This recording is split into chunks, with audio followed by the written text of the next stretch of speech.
በክርስቶስ ደም የተመሰረተች ቅድስት ቤተክርስቲያን የማይቋረጥ የዘወትር ልሳኗ፣ አስተምሯ፣ ቅዳሴዋ፣ ዜማዋ፣ አጠቃላይ አገልግሎቷ ብሎም ሁለንተናዋ ወንጌልና ስለ ወንጌል ነው።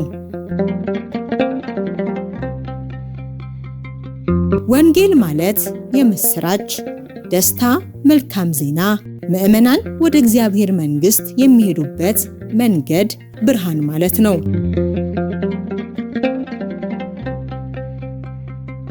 የእግዚአብሔር መንግስት አዋጅ የሆነውን ወንጌል ለመጀመሪያ ጊዜ ራሱ ባለቤት የሆነው ጌታችን መድኃኒታችን ኢየሱስ ክርስቶስ እንደሰበከው በቅዱስ ማቴዎስ ወንጌል ምዕራፍ 4 ቁጥር 23 ላይ በግልጽ ተጽፎ እናገኘዋለን። ቅዱሳን ሐዋርያትም ሕይወት የሆነውን ቅዱስ ወንጌል ለዓለም ሁሉ ይሰብኩ ዘንድ ሲላኩ የስብከታቸው ዓላማ ኢየሱስ ክርስቶስን ለዓለም መግለጥ፣ ምስክር መሆን፣ አዳኝነቱን፣ ፍቅሩን መናገር ነበር። በሐዋርያት እግር የተተኩት ሐዋርያነ አበውም ወንጌልን በመስበክ የክርስቶስ አዳኝነትን በመስበክ አንገታቸውን ለሰይፍ ደረታቸውን ለጦር እየሰጡ በብዙ ተጋድለዋል፣ ምስክርም ሆነዋል።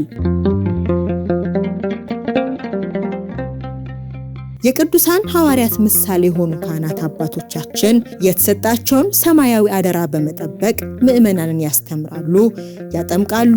ምእመናንም የመንግስቱ ወራሾች የሆኑ ዘንድ በቅድስና ሕይወት እንዲኖሩ ያዘጋጃሉ።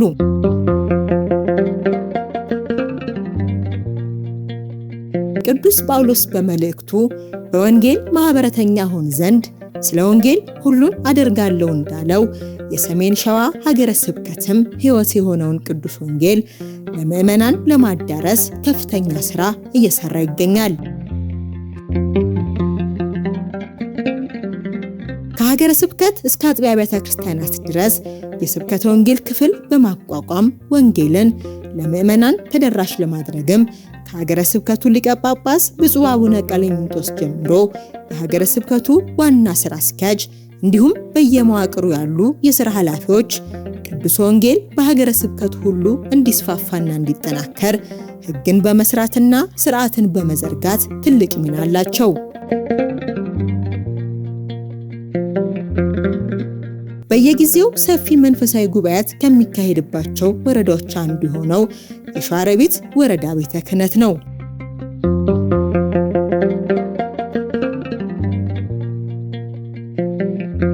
የበረሃዋ ገነት እየተባለች በምትጠራው ለምለሚቷ ሸዋሮቢት ከተማ ከሰኔ 19 እስከ 21 2018 ዓ.ም የእግዚአብሔር ቃል በሙላት ይኑሩባችሁ በሚል መጽሐፍ ቅዱሳዊ መሪ ቃል መምህራንን፣ ዘማሪያንን በመጋበዝ ሰፊ የወንጌል አገልግሎት ተዘርግቷል።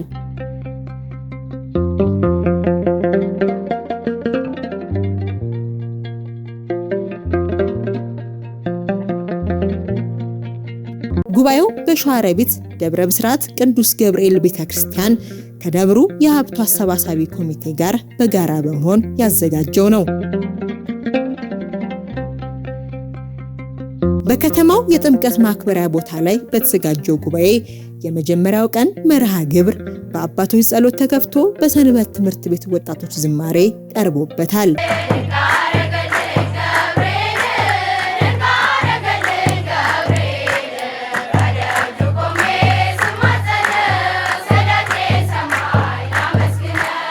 በወንጌል አገልግሎት በደብረ ብርሃን ቅዱስ ባስልዮስ መንፈሳዊ ኮሌጅ አስተዳደርና ፋይናንስ ምክትል ዲን ሊቀ አእላፍ ዮርዳኖስ አቢ የሰማይ አምላክ ያከናውንልናል፣ እኛም ባሪያዎቹ ተነስተን እንሰራለን በሚል መጽሐፍ ቅዱሳዊ መነሻ ኃይለ ቃል ትምህርት ተሰጥቷል።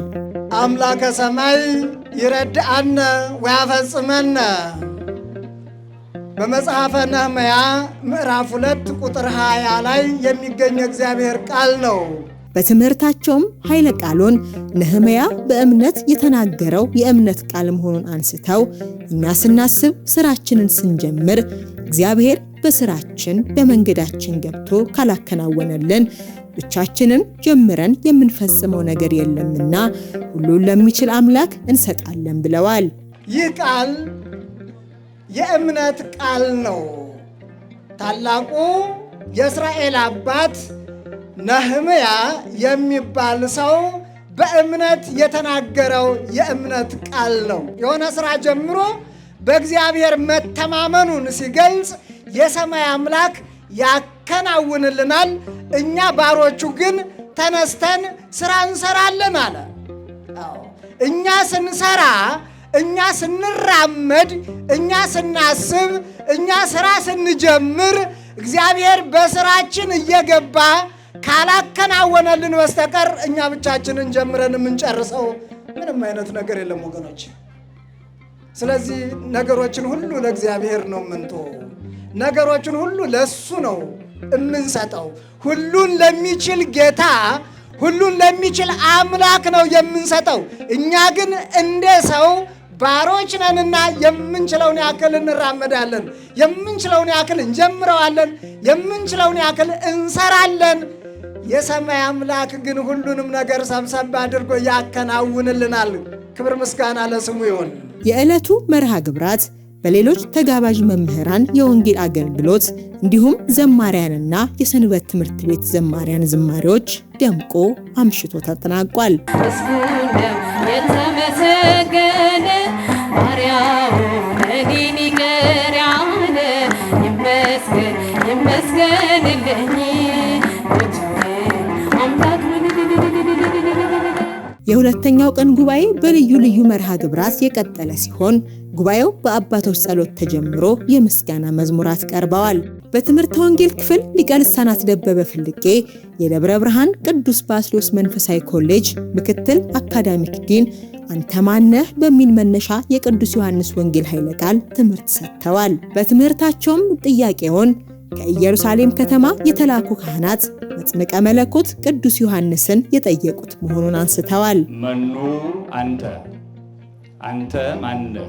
የዮሐንስ ወንጌል ምዕራፍ 1 ከቁጥር 19 ላይ ያለ መለኮታዊ ቃል ነው። የማ እንደሆን ከየት እንደመጣን በዚህ መለኮታዊ ቃል እንረዳዋለን። እንግዲህ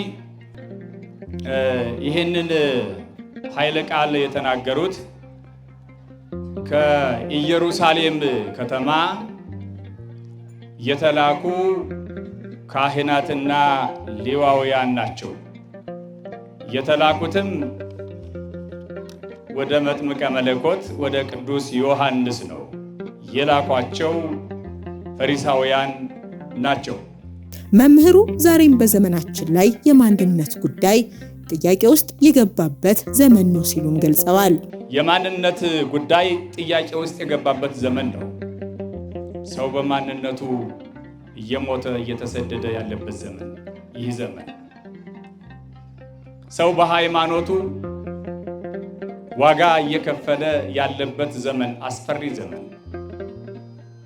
የሰው ጠባይ፣ የሰው አመለካከት፣ የሰው ሐሳብ ሁሉ ወደ አውሬነት የተቀየረበት እጅግ አስደንጋጩ ዘመን ነው። ከነቢዩ ሚልክያስ ጀምሮ ለ400 ዓመታት ነቢይ ሳይነሳ የቀረበት እንደሆነ አንስተው ጌታችንም ወደዚህ ምድር እስከመጣበት ድረስ ያለው ዘመን የጸጥታ እግዚአብሔርም ዝም ያለበት መሆኑን አንስተዋል። ከነቢዩ ሚልክያስ ዘመን ጀምሮ ለ400 ዘመናት ያክል ነቢይ ሳይነሳ ቆይቷል። ይህ እስከ ክርስቶስ መምጣት ድረስ ያለው ዘመን የጸጥታ ዘመን በመባል ይታወቃል። እግዚአብሔር ዝም ያለበት ዘመን፣ እግዚአብሔር ያልተናገረበት ዘመን። ዛሬም እግዚአብሔር ዝም ያለበት ወቅት ነው። ነገር ግን ዝምታው የሀገራችን የኢትዮጵያ ትንሣኤ እየተቃረበ ለመሆኑ ማሳያ ይሆናል። ስለዚህ በፈተና መጽናት እግዚአብሔርንም ተስፋ ማድረግ ይገባል ሲሉ መክረዋል። አሁንስ እግዚአብሔር ዝም ያለ አይመስልም? ዝም ያለ ይመስላል እኮ። ዝም ያለ ይመስላል። ጩኸት አለ።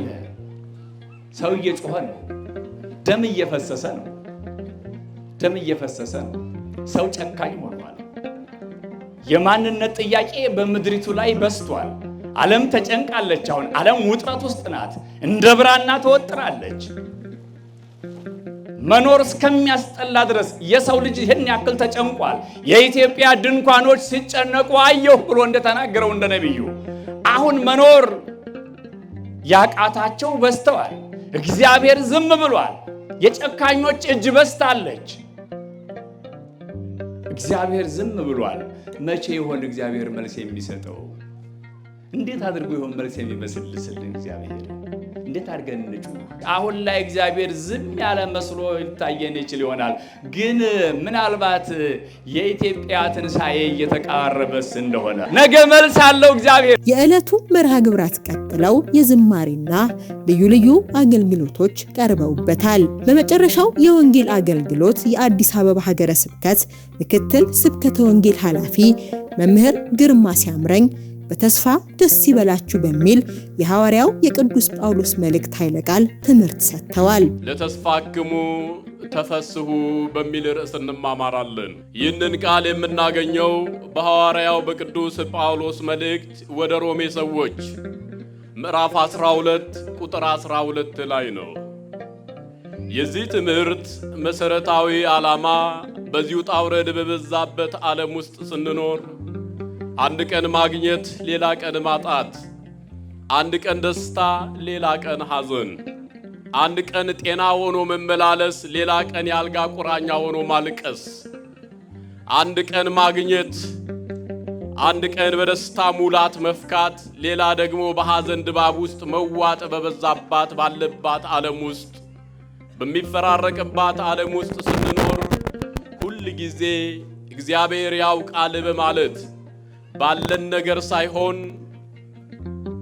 በማይተወን በክርስቶስ ተስፋ አድርገን መኖር እንደሚገባን ማስተማር ይሆናል። መንፈሳዊ ጉባኤው ሰፊ የወንጌልና የዝማሬ አገልግሎት የቀጠለ ሲሆን በመጨረሻው ቀን መርሃ ግብር ላይ የሀገረ ስብከቱ ዋና ሥራ አስኪያጅ ክቡር መጋቤ ሐዲስ ነቃ ጥበብ አባቡ ተገኝተው የከተማዋን ምዕመናን አስተምረዋል፣ መክረዋል። ክቡር ሥራ አስኪያጁ ሐዘናችሁ ወደ ደስታ ይለወጣል በሚል የቅዱስ ዮሐንስ ወንጌል ኃይለ ቃል ትምህርት ሰጥተዋል። ወሐዘንክሙ ይከውነክሙ ፍስሐ፣ ሐዘናችሁ ወደ ደስታ ይለወጣል ይላል የእግዚአብሔር ቃል። ክርስቲያኖች አንድ ነገር ልብ በሉ። የኔና የናንተ የመግባትና የመውጣታችን ምስጢር እግዚአብሔር ነው። በሚያስፈራን፣ በሚያስደነግጠን፣ በሚያስጨንቀን ሕይወት መካከል ጠባቂያችን እግዚአብሔር ነው። ሰው ልባችንን ያደማል፣ እግዚአብሔር ልባችንን ያክማል። እግዚአብሔር ልጆች፣ ሰው ሕይወታችንን ለመስበር በብዙ መንገድ ይጥራል፣ እግዚአብሔር ደግሞ የተበላሸውን ሕይወታችንን ያስተካክላል። በሁሉም ቤት ሐዘን አለ። በሁሉም ፊት ላይ የሚነበብ እንባ አለ። በሁሉም ጎጆ ውስጥ መከራ አለ፣ ፈተና አለ። ለሰው ያልነገርነው እግዚአብሔር ብቻ የሚያውቀው፣ ከእግዚአብሔር ጋር ብቻ የምንነጋገረው፣ ልብስ የሸፈነው፣ ጎጆ የሸፈነው፣ ጣሪያ የሸፈነው ብዙ ችግር አለ፣ ብዙ ጉድ አለ። አንዳንዶቻችንም ወደ እግዚአብሔር አልቅሰን እግዚአብሔር ያልሰማን መስሎን ተስፋ የቆረጥን። ለምንድነው ጸሎቴ የማይሰማው? ለምንድነው ልመናዬ የማይሰማው? ለምንድነው እግዚአብሔር እኔ ልጁን የማያየኝ፣ የማይሰማኝ፣ የማያደምጠኝ በሚልም መብረክረክ ውስጥ የምንኖር ብዙዎች እንኖራለን። ስለዚህ እግዚአብሔር ዛሬ ሐዘናችሁ ወደ ደስታ ይለወጣል ይላችኋል። ክብርና ምስጋና ለስም አጠራሩ ይሁን። እንዲህ ብሎ ነው የሚጀምረው የእግዚአብሔር ልጆች፣ እውነት እውነት እላችኋለሁ እናንተ ዛሬ ታለቅሳላችሁ፣ ሙሾም ታወጣላችሁ፣ እናንተ ታዝናላችሁ ይላል ቅዱስ ቃሉ። ዓለም ግን ይስቃል፣ ዓለም ይደሰታል። ዓለም እንዲህ ናት። ዛሬ ዓለም ሳቅ ላይ ናት። ዛሬ ዓለም ድራማ ላይ ናት። ዛሬ ዓለም በሰው ደም ላይ ትነግዳለች፣ በሰው ሞት ላይ ትስቃለች። በጅምላ መቃብር ደንታቢስ ሆና የሰው ሕይወት ምንም ግድ ሳይሰጣት ዓለም ትስቃለች። ዛሬ ዓለም ደስ ይላታል። ዛሬ ዓለም ትጨፍራለች። ዛሬ ዓለም የሚጠጣውንና የሚበላውን እንደፈለገች እያገላበጠች ትደሰታለች፣ እናንተ ታዝናላችሁ፣ እናንተ ታለቅሳላችሁ፣ እናንተ ትቸገራላችሁ። ነገር ግን ሐዘናችሁ ወደ ደስታ ይለወጣል። ክብር ለመድኃኔዓለም ይሁን። የእግዚአብሔር ልጆች ጌታ መድኃኔ ዓለም ኢየሱስ ክርስቶስ በማቴዎስ ወንጌል ምዕራፍ 5 ቁጥር 4 ላይም ባለው መልእክቱ እንዲህ ይላል፣ ዛሬ የሚያዝኑ ብፁዓን ናቸው በኋላ ይደሰታሉና ይላቸዋል። ከእግዚአብሔር አገልጋዮች ከመረጣቸውም አንዱ የሆነው ነቢዩ ኤልያስ በደከመበት፣ በተፈተነበት፣ ባዘነበት ጊዜ እግዚአብሔር አምላክ እንዳጽናናው መጽሐፍ ቅዱሳዊ ታሪኩን አንስተዋል። እኔና እናንተ ደካሞቹ አይደለንም? የበረቱቱ የእግዚአብሔር አገልጋዮች እንኳን አንዳንድ ጊዜ ይደክማሉ፣ አንዳንድ ጊዜ ያዝናሉ፣ አንዳንድ ጊዜ ይሰለቻሉ። የእግዚአብሔር ልጆች ይሄ በመጽሐፍ ቅዱስ የምናየው እውነት ነው። በዚህ በአንደኛ ነገሥት ምዕራፍ 19 ቁጥር 1 ጀምሮ ስንመለከት ስለ አንድ የተከበረ ታላቅ የእግዚአብሔር ሰው ታሪክ ተመዝግቦ እናገኛለን። ስለ እግዚአብሔር ሰው ስለ ነቢዩ ስለ ኤልያስ። የእግዚአብሔር ሰው ቅዱስ ኤልያስ በሰማይና በምድር የተከበረ ሰው ነው። ጸሎቱን እግዚአብሔር የሚሰማለት ሰው ነው።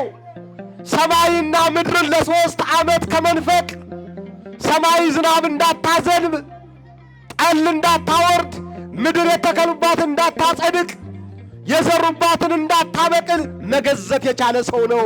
እነዚያን 850 ነቢያት ሐሰት ወደ አንድ ወንዝ ወስዶ አስወገዳቸው ይላል እግዚአብሔር ልጆች። በዚህ ጊዜ ንግሥቲቱ ኤልዛቤል በኤልያስ ላይ ዛተችበት። አዎ ሕያው እግዚአብሔርን አማልክቶችን ነው የምልህ፣ እነዚህን ነቢያት ሐሰት እንዲህ እንዳደረግክብኝ ከነዚህ እንደ አንዱ ባላደርግህ እኔን አያድርገኝ አሳይሃለሁ ብላ ዛተችበት። ዛቻዋ ያስፈራል። ልክ እንደ ዛሬው ትውልድ ይመስላል። ዛሬም በዘመናችን እንደ ኤልዛቤል አይነት በሰው ላይ ክፋት የሚያስብ ክፉ የሚያደርግ ትውልድ በስቷል ሲሉ ገልጸዋል። በዚህ ዘመን የምናየው ትውልድ ለአፉ ገደብ እያጣ ነው። ለስድቡ ገደብ የለውም። የሚናገረውን የማያውቀው ብዙ ነው። ነቢዩ ኤልያስ እጅግ ከመጨነቁና ከመድከሙ የተነሳ ስደትን መረጠ። ከአባቶቼ አልበልጥምና ነፍሴን ውሰዳትን በማለት አምላኩን እስከ መማፀን ደረሰ። ዛተችበት። ያንተ ጭንቅላት በአንተ አንገት ላይ ብታድር እኔን አያድርገኝ አለች። ንግሥት ናት፣ ጨካኝ ናት። ኤልዛቤል የኃጢአት ምሳሌ ናት። ዛሬም ብዙ ኤልዛቤሎች በዓለማችን ሞልተዋል። አንገተ ደንዳኖች፣ እግዚአብሔርን ዘወር ብለው ማየት የማይችሉ አሉ። በጭካኔ የተሞሉ አሉ፣ በአመንዝራነት የተሞሉ አሉ፣ በሰው ደም እጃቸውን የሚታጠቡ ኤልዛቤሎች። ኤልዛቤል የእግዚአብሔርን ሰው ኤልያስን አስፈራራችው፣ አስጨነቀችው። ኤልያስ ደከመ። ኤልያስ ፈራ፣ ስደትን መረጠ። እንዲህ ብሎ እግዚአብሔርን ተማጸነው፣ ከአባቶቼ አልበልጥምና ነፍሴን ውሰዳት አለ። ዓለም አደከመችው፣ ሰዎች አደከሙት፣ የዓለም ጸባይ አደከመው። ዛሬም እኮ ብዙ ወገኖቻችን ይሄን የሚጸልዩ እኮ ይኖራሉ እኮ። ሰው ያደከማቸው፣ ዓለም ያደከማቸው፣ በቁስላቸው ላይ ሚጥሚጣ እየጨመሩ ያስጨነቋቸው። ክቡር ስራ አስኪያጁ ለጽድቅ ምክንያት መሆን ባንችል እንኳን ለኃጢአት፣ ለሰዎች ፈተና፣ ለሰዎች ውድቀት ምክንያት አንሁን በማለት አባታዊ ምክር ሰጥተዋል። ለጽድቅ ምክንያት መሆን ባንችል እንኳን የኃጢአት ምክንያት አንሁን። የእግዚአብሔር ልጆች ሰውን ከወደቀበት ማንሳት አንድ እግዚአብሔር ትልቅ ሥራ ነው። ይህን ማድረግ እንኳን ባንችል ሰው እንዲወድቅ አናደርግ። የእግዚአብሔር ልጆች ነቢየ እግዚአብሔር ቅዱስ ኤልያስ በደከመው ጊዜ በክትክታ ዛፍ ስር እንዳረፈ በተኛም ጊዜ የእግዚአብሔር መልአክ መጥቶ እንዳበረታው ምግቡንም እንደሰጠው ገልጸው አንድ ቀን በተመገበውም 40 ቀን 40 ሌሊት እንደጾመ ታሪኩን አውስተዋል። እንዲህ ደክሞት ሄደና አንድ የክትክታ ዛፍ ስር ተኛ ይላል መጽሐፍ ቅዱስ። ኤልያስ ሲተኛ የእግዚአብሔር መልአክ ወደ ኤልያስ መጣ። ክብርና ምስጋና ለእግዚአብሔር ይሁን። ኤልያስ ተኝተሃል እንዴ? ተነስ፣ ንቃ፣ ከድካምህ በርታ አለው። ኤልያስ እንደው በቃ በድካም መንፈስ ሆኖ አይኑን ግልጥ ሲያደርግ ትኩስ ምግብ በመሶብ ክትክታው ዛፍ ስር ቁጭ ብሏል። ውሃ በቋንጅል ቁጭ ብሏል። ተነሳና እግዚአብሔርን አመስግኖ ምግቡን በላ፣ ውሃውን ጠጣ፣ ተመለሰና ተኛ። አሁንም እንደገና የእግዚአብሔር መልአክ ኤልያስ ኤልያስ ተነሳ፣ ደግመህ ብላ፣ እስመ ርሑቅ ፍኖትከ፣ የምትሄድበት መንገድ ሩቅ ነውና ደግመህ ብላ፣ ደግመህ ጠጣ አለው። ደግሞ በላ ጠጣ። ኤልያስ ሲተኛ የእግዚአብሔር መልአክ ወደ ኤልያስ መጣ። ከዚህ በኋላ አንድ ቀን ተመግቦ 40 መዓልት 40 ሌሊት ኤልያስ ጾመ ጸለየ ይላል። እግዚአብሔር ልጆች አባቶቻችን እንዲህ ናቸው። እግዚአብሔር አምላካችንም ወደ ነቢዩ መጥቶ እንዳነጋገረው እርሱም 3 ሐሳቦችን እንዳነሳ ገልጸዋል። ታዲያ ከዚህ ጊዜ በኋላ እግዚአብሔር መጣና ኤልያስን አናገረው። ኤልያስ አዘንክን አለው። አዎ አለ ኤልያስ። ምን አሳዘነህ አለው። 3 ነገር አነሳ። ለሰራዊት ጌታ ለእግዚአብሔር በጣም ቀንቻለሁ አለ። ምክንያቱም አለ የእስራኤል ልጆች ቃል ኪዳንህን ትተዋልና አለ። ቀጠለ መሠዊያህም ፈርሷልና። ሁለተኛ፣ ሶስተኛ ነቢያትህም በሰይፍ ተገድለዋልና አለና 3 ምክንያቶች አስቀመጠ። ቀጠለ። አራተኛ ስለ ራሱ አመጣ። እኔም ብቻዬን ቀርቻለሁ አለ። ዛሬም በዘመናችን እነዚህ 3 ነገሮች እየተፈጸሙ ይገኛሉ ሲሉ አሁናዊ የሀገራችንን ብሎም የዓለማችንን ሁኔታ አንስተዋል። እነዚህ 3 ነገሮች ዛሬ በዘመናችን እየተፈጸሙ ያሉ ችግሮች ናቸው። ሰው ሁሉ ከእግዚአብሔር ሕግ ወጥቷል። የእግዚአብሔርን ሕግ ጥሷል። ከእግዚአብሔር ሕግ አፈንግጧል። እንዲሁም የእግዚአብሔር ቤተ ክርስቲያን ቤተ መቅደሱ በእሳት ሲተኮስ እያየን ነው። በድንጋይ ሲፈርስ እያየን ነው። ነቢያቱ እንደተገደሉ ኦርቶዶክሳውያን ወገኖቻችን ልጆቻችን እንዲሁ ደማቸው ሲፈስ እያየን ነው።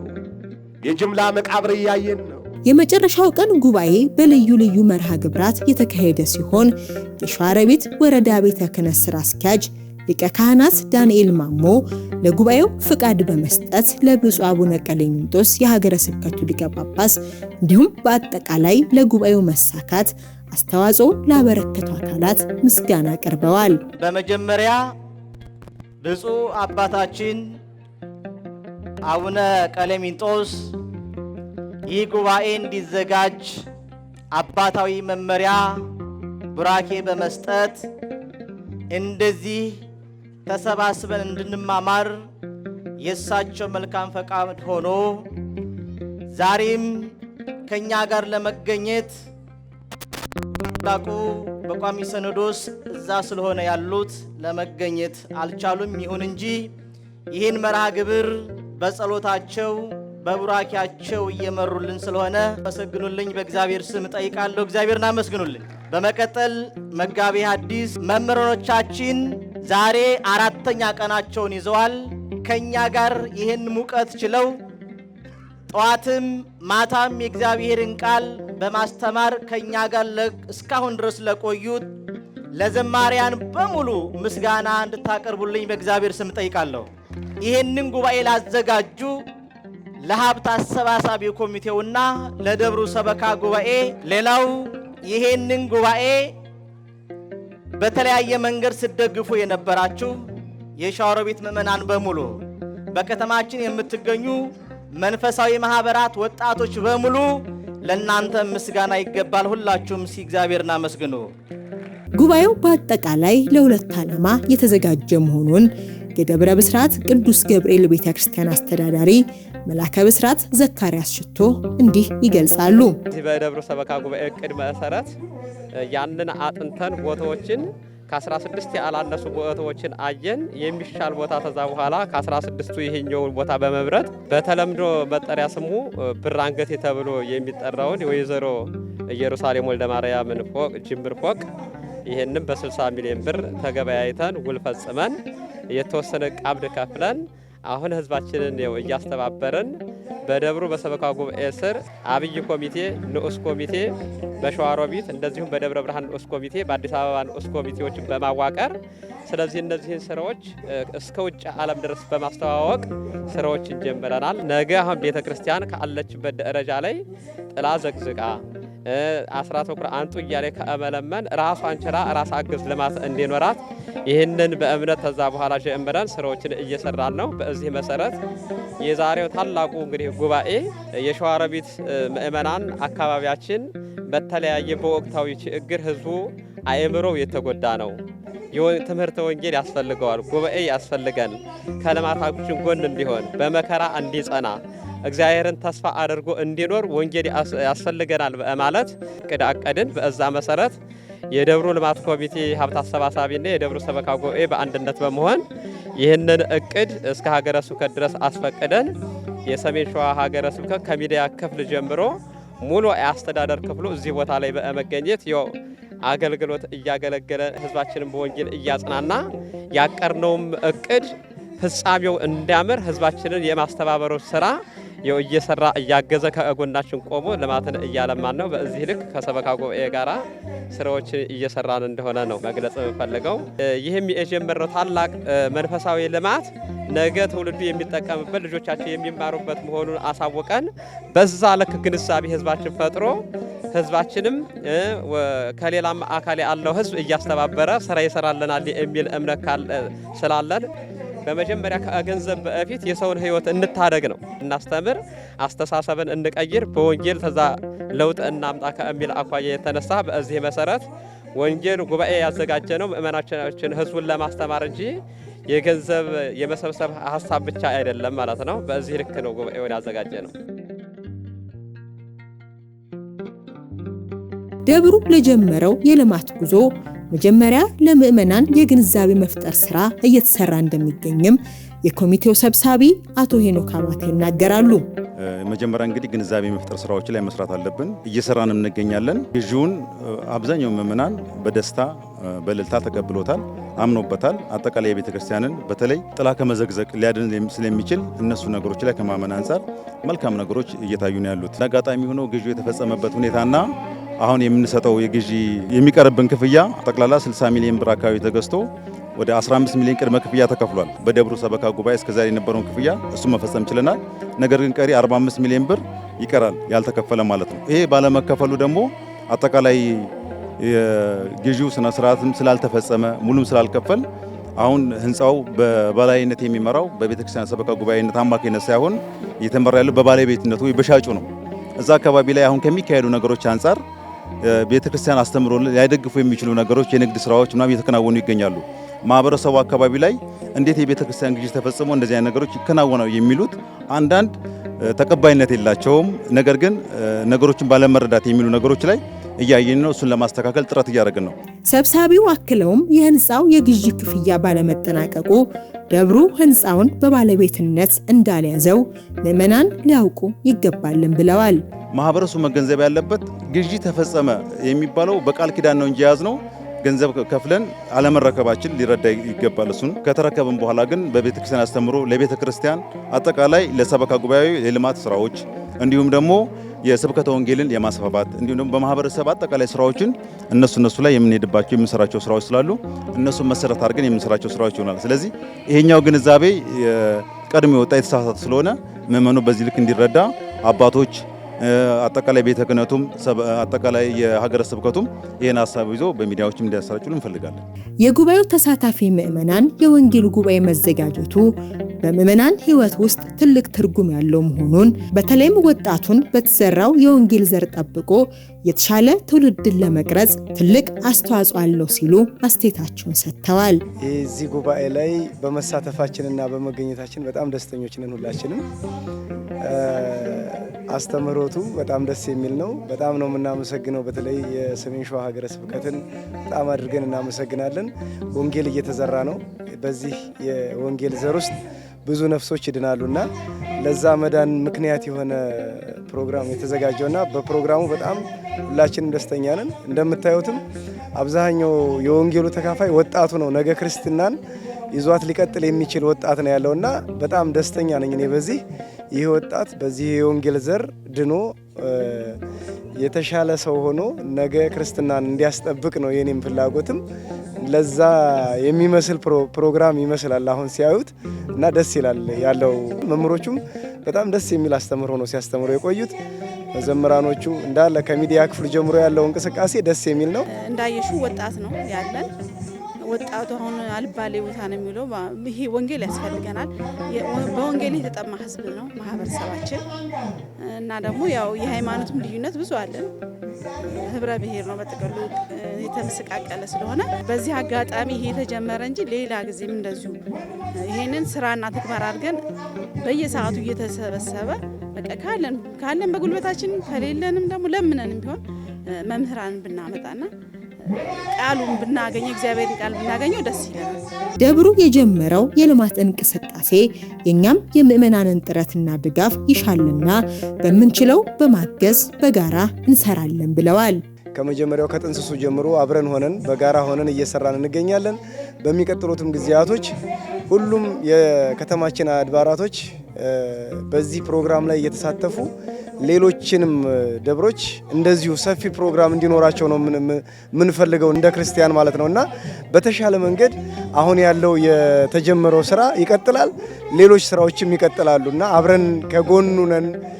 ከሁሉም ሀሳብ ጋር አብረን ሆነን የተሻለ ነገር እናደርጋለን ብዬ ተስፋ አደርጋለሁኝ። በጣም ደስተኛ ነኝ። በሆነው ሁኔታ ሁሉ ደስተኛ ነኝ።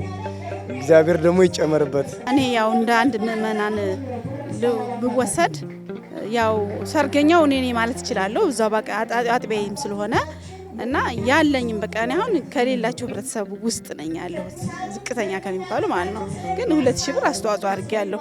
አሁን የሚቀጥለው አጋጣሚ ቢያጋጥመ እስኪከፍል ድረስ ይሄንን የህንፃ ግዢ እስኪከፍል ድረስ ያለኝም በጉልበቴም ገንዘቤም ተባበራለሁ። ህዝቡም ወዶና ፈቅዶ ነው የሚያደርግልን። ደስ ብሎናል። ምክንያቱም ቤተክርስቲያን ከልመና መውጣት አለባት። በዛ ነው ህብረተሰቡ የሚያምነው እና በቃ እግዚአብሔር ይመስገን ለዚህ ያደረሰን ራሱ አመሰግነዋለሁ። ይህ የልማት እቅድ ከሀሳብ ጀምሮ ፈቃድና አባታዊ ቡራኬ በመስጠት የሀገረ ስብከቱ ሊቀ ጳጳስ ብፁዕ አቡነ ቀሌምንጦስ ጀምሮ ጉባኤው እንዲሳካ አስተዋጽኦ ላበረከቱ አካላት የደብሩ ሰበካ ጉባኤና የሀብት አሰባሳቢ ኮሚቴው ምስጋና ቀርቧል። በመጀመሪያ ለብፁዕ ለአባታችን ለአቡነ ቀሌምንጦስ ታላቅ ምስጋና አለ። ልጆች አይዟችሁ፣ በጸሎት ከእናንተ ከጎናችሁ ነን። አሁንም አስፈላጊውን ነገር አስተዋጽኦ እናደርግላችኋለን፣ በርቱ በማለት የመጀመሪያ ተስፋ ሰጫችን ብፁዕ አባታችን አቡነ ቀሌምንጦስ ናቸው።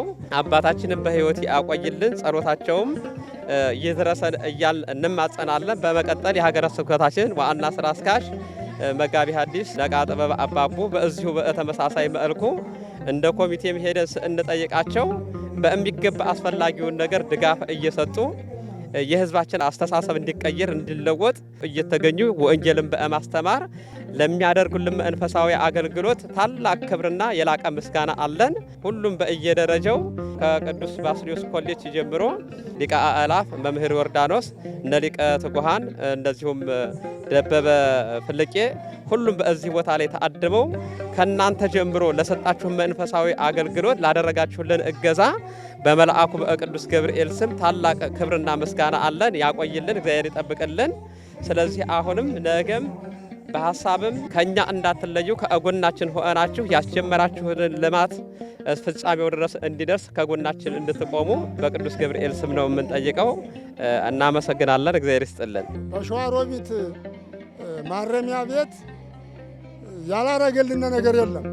ከትራንስፖርቱ፣ መኪናው፣ ማቴሪያሉ፣ እቃው ባለሙያዎቹ ጭምር እስረኞች አልቀሩም ሲረዱና በጣም ደስ በሚል መልኩ ብዙ መስሪያ ቤቶች እነ ትንባሆ ሞኖፖል እንዲያው ያሉት መስራቶ መብራት ኃይል ሁሉም ያሉት ያልደረሳቸው ኑ ወደኛ እንጠብቃችኋለን እያሉን ነው። በእውነት ትልቅ ሞራል እየሰጡን ነው።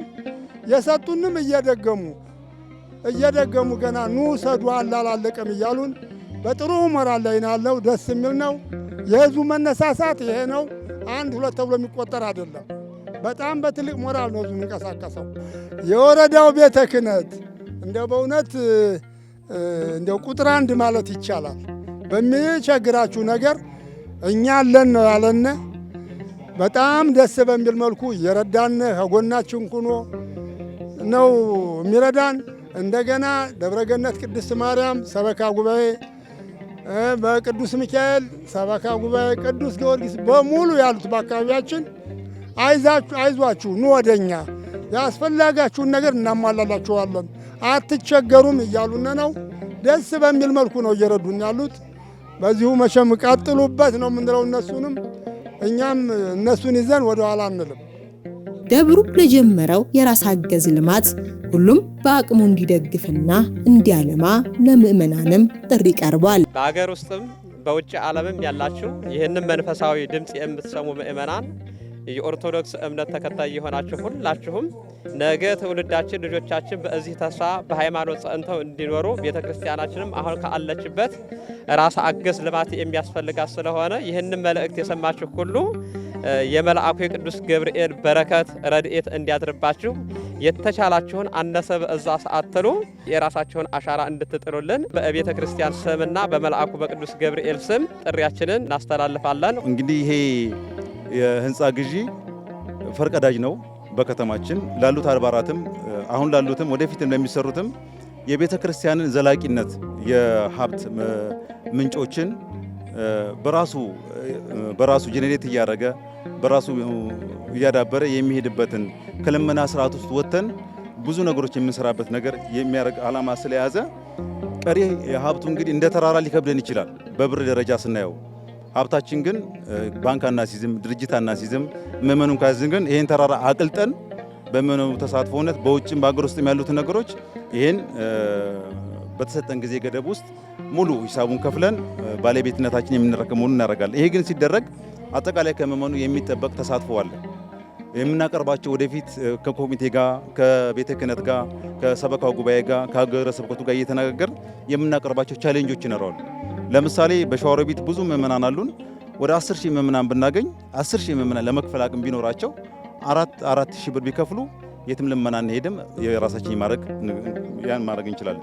በተጨማሪ የቤተሰብ ትስስር ወንድም፣ እናት፣ አባት፣ አጎት እያል በእነሱ ደግሞ ትስስር እየፈጠር ይህኑ ቻሌንጅ ካረግን ይህንም ነገሮች ለመስራት በጣም ቀላልና የኛ አካባቢ ደግሞ ማህበረሰብ ለጋስ ነው፣ ለቤተክርስቲያን የቆመ ስለሆነ እሱን እድል ተጠቅመን ይህን እናደርጋለን። ስለዚህ በሀገር ውስጥም በውጭም ያሉ የቤተክርስቲያን ወዳዶች ስኬታማ እንሆናለን የሚላለን ኮሚቴው ጥሪ ያስተላልፋል ማለት ነው። ህዝቡ ከጎናችን ካለ በአንድ አቋም ተነስቶ ከተንቀሳቀሰ ይህንን የማይፈጽምበት ምንም ምክንያት የለም። ህዝቡ ተነሳስቷል። ጥሩ እንቅስቃሴ ነው ያለው። መስሪያ ቤቶችም እንደዚያው በያሉበት ይህንን ቀጠሯችን በተባለውም ቀን ፈጽመን ጨርሰን ክፍያውን አጠናቀን የኛ እንድናደርግ ህዝቡ ከጎናችን እንዲቆም አሁን እንደጀመረው በዚሁ እንዲጨርስ አደራዬን አስተላልፋለሁ። ለ3 ተከታታይ ቀናት ሲካሄድ የቆየው መንፈሳዊ ጉባኤ በመጠናቀቂያው መርሃ ግብር ላይ ተጋባዥ ዘማሪያን በዝማሬ አገልግለዋል።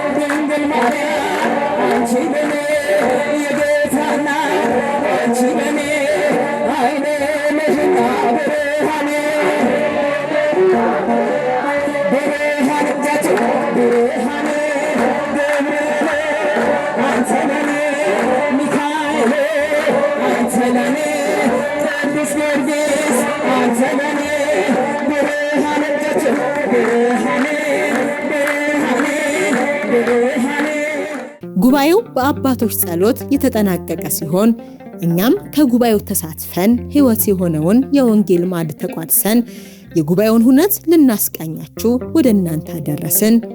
ሰላም እግዚአብሔር ከሁላችን ጋር ይሁን።